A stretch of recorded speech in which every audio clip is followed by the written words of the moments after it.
हे दोस्तों, this is Mukesh.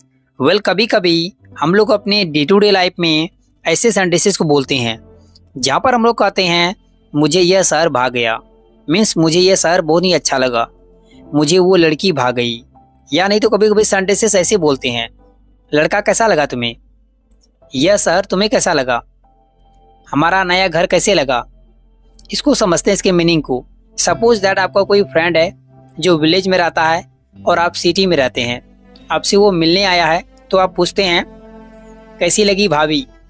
Recently आपकी शादी हुई है तो आप अपने दोस्तों से पूछ रहे हैं, चाहे किसी पर्सन के बारे में पूछेंगे या किसी थिंग के बारे में पूछेंगे, मीन्स सामान के बारे में पूछेंगे, चीज के बारे में पूछेंगे। वहाँ पर घर था, घर कैसा लगा, और भाभी कैसी लगी। तो यहाँ पर भाभी पर्सन हो गई, और घर के बारे में पूछेंगे तो प्लेस हो जाएगा, और चीज़ों के बारे में पूछते हैं तुम्हें मेरा मोबाइल कैसा लगा। अगर बोलेंगे तुम्हें तुम्हारा मोबाइल मुझे भा गया, तो सेंस वही है। चाहे हिंदी में कैसे भी सेंटेंसेस बोले जाते हैं, आपको मीनिंग को देखना है। मीनिंग के हिसाब से उसके ऑल्टरनेटिव ट्रांसलेशन भी होते हैं और भी आप उसको बोल सकते हैं। तो वो सभी चीज़ मैं आपको इस वीडियो में बताऊंगा। तो आइए हम लोग वीडियो की तरफ बढ़ते हैं। तो भा जाना कोई चीज़ या कैसा लगा कोई चीज़, तो इसके लिए हम लोग इंग्लिश में वर्ब यूज करते हैं फाइंड का। फाइंड का पांचों फॉर्म देख लेते हैं, find, found, found, finding, finds. आपको टेंसेस तो आते होंगे, आई होप आपको आते होंगे, क्योंकि हम लोग एडवांस स्ट्रक्चर सीख रहे हैं। तो आपको टेंसेस के अकॉर्डिंग टू आपको इस वर्ब को फिट करना है। सेंटेंसेस लेते हैं। तो आज का पहला सेंटेंस है, कैसा लगा यह शहर, या नहीं तो ये शहर कैसा लगा। तो ये सेंटेंस है पास्ट इंडेफिनिट टेंस का। तो इस सेंटेंस के लिए बोलेंगे how did you find this city, how did you find this city. अब यहाँ पर मैं फाइंड बोल रहा हूँ, फाइंड। यहाँ पर जो है जब बोलते हैं सेंटेंसेस में तो फाइंड का साउंड सुनाई देता है, सामने वाला समझ जाएगा। यहाँ फाइंड नहीं बोल रहे हैं, फाइंड बोल रहे हैं, फाइंड। नेक्स्ट सेंटेंस है, मेरा घर कैसा लगा तुम्हें। तो इस सेंटेंस के लिए आप कहिएगा how did you find my house, how did you find my house. Next sentence, उसे यहाँ एडजस्ट होने में काफी प्रॉब्लम होगा या काफी दिक्कत होगा। तो इस सेंटेंस के लिए आप कहिएगा he will find it very problematic to get adjusted over here. He will find it very problematic to get adjusted over here. ये फ्यूचर इंडेफिनिट टेंस का सेंटेंस है। He will find it very problematic means उसे यहाँ काफी problem होगा। Next sentence, क्या तुम्हें वहाँ काफी कठिनाई हो रही है या काफी दिक्कत हो रहा है। तो इस सेंटेंस के लिए आप कहिएगा Are you finding very problematic over there? Are you finding very problematic over there? ये सेंटेंस है प्रेजेंट कंटीन्यूअस टेंस का, उसमें वर्ब का एनजी फॉर्म आता है, इसीलिए यहाँ पर फाइंडिंग हो गया। नेक्स्ट सेंटेंस, मुझे यह शहर भा गया, या कहने का मतलब क्या हुआ, मुझे यह शहर बहुत ही अच्छा लगा। तो इस सेंटेंस के लिए आप कहिएगा I have found this city amazing, I have found this city amazing, wonderful. अब यहाँ पर देखिए, इसको मीनिंग के हिसाब से वैसे ही बोल सकते हैं, जिसका सेंस जो है I have like this city a lot या I have love this city. Next sentence लेते हैं, मुझे वो लड़की बहुत खूबसूरत लगी। तो इस सेंटेंस के लिए आप कहिएगा I found that girl very beautiful, I found that girl very beautiful या स्टनिंग, गॉर्जियस। एक सेंटेंस और लेते हैं, क्या उसे लड़का पसंद आया। अक्सर पेरेंट्स किसी से पूछते हैं, जब मान के चलिए लड़का देखने गया, लड़का से मिलने गया, मुलाकात करने गया, तो पूछता ना अक्सर पेरेंट्स कि उसे लड़का कैसा लगा, पसंद आया कि नहीं आया। तो ये मीनिंग के हिसाब से हम लोग अलग अलग तरीके से बोल सकते हैं।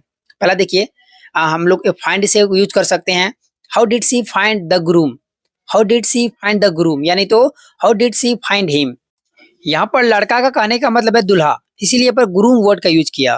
हिम लगा देंगे तो किसी लड़के से मिलने जाएगा। अब इस सेंटेंस का मीनिंग क्या हुआ, क्या उसने उसको पसंद किया, क्या उसको वो पसंद आया। तो इस सेंटेंस के लिए आप ऐसे बोल सकते हैं डिड सी लाइक हिम या did she like the groom.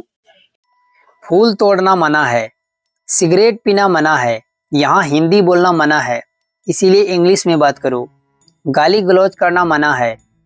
तो ऐसे सेंटेंसेस को आप दो अलग अलग स्ट्रक्चर के माध्यम से बना सकते हैं। वो किस तरीके से, तो आइए जानते हैं। And before knowing the structure, हम लोग जानते हैं मना है, कोई काम करना मना है।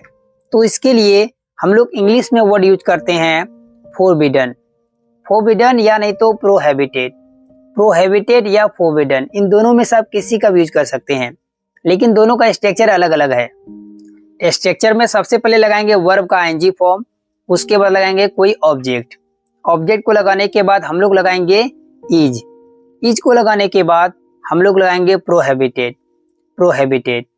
और दूसरा स्ट्रक्चर है इट्स फॉरबिडन, इट्स फॉरबिडन सबसे पहले लगाएंगे, उसके बाद हम लोग लगाएंगे टू प्लस वर्ब का फर्स्ट फॉर्म और लास्ट में अदर वर्ड्स। दोनों ही स्ट्रक्चर का आप यूज कर सकते हैं। अब लेते हैं कुछ एग्जांपल्स ताकि आपको इस स्ट्रक्चर का यूज और भी बेहतरीन तरीके से समझ में आ जाए। तो आज का पहला सेंटेंस है फूल तोड़ना मना है। तो इस सेंटेंस के लिए बोलेंगे plucking flowers is prohibited, plucking flowers is prohibited. आपको यहाँ पर लगेगा फ्लावर्स तो इज आया, क्योंकि ये स्ट्रक्चर में हमेशा इज आएगा। अकॉर्डिंग टू सब्जेक्ट आ रहा, सब्जेक्ट है प्लकिंग, मीन्स यहाँ पर जो है वर्ब फॉर्म है आईएनजी फॉर्म हमेशा सिंगुलर होता है। इसको आप ऐसे बोल सकते हैं it's forbidden to pluck flower, it's forbidden to pluck flowers, और यहाँ फ्लावर्स होगा। नेक्स्ट सेंटेंस सिगरेट पीना मना है। तो इस सेंटेंस के लिए बोलेंगे smoking is prohibited, smoking is prohibited, यानी तो it's forbidden to smoke, it's forbidden to smoke. अगर सिगरेट का भी इंग्लिश लगाना चाहते हैं तो स्मोकिंग सिगरेट, सिगरेट को सिगरेट ही बोलते हैं, लेकिन अंडरस्टूड है मीनिंग। यदि आप सिगरेट नहीं भी लगाते हैं तो मीनिंग अंडरस्टूड है, मीनिंग सेम टू सेम होगा। नेक्स्ट सेंटेंस देखते हैं, यहाँ हिंदी बोलना मना है।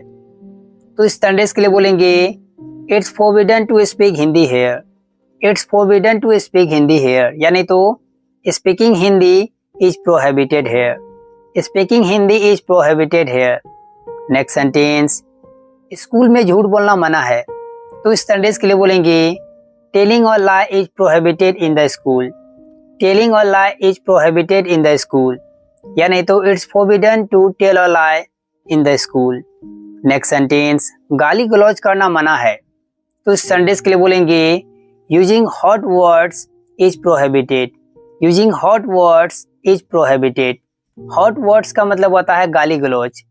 हे दोस्तों, इससे जुड़े मैं आपको एक सेंटेंस दे रहा हूं, उसको ट्रांसलेट कीजिए कमेंट बॉक्स में। If you make any mistake then I correct it. Thank you for watching my video and do not forget to share this video.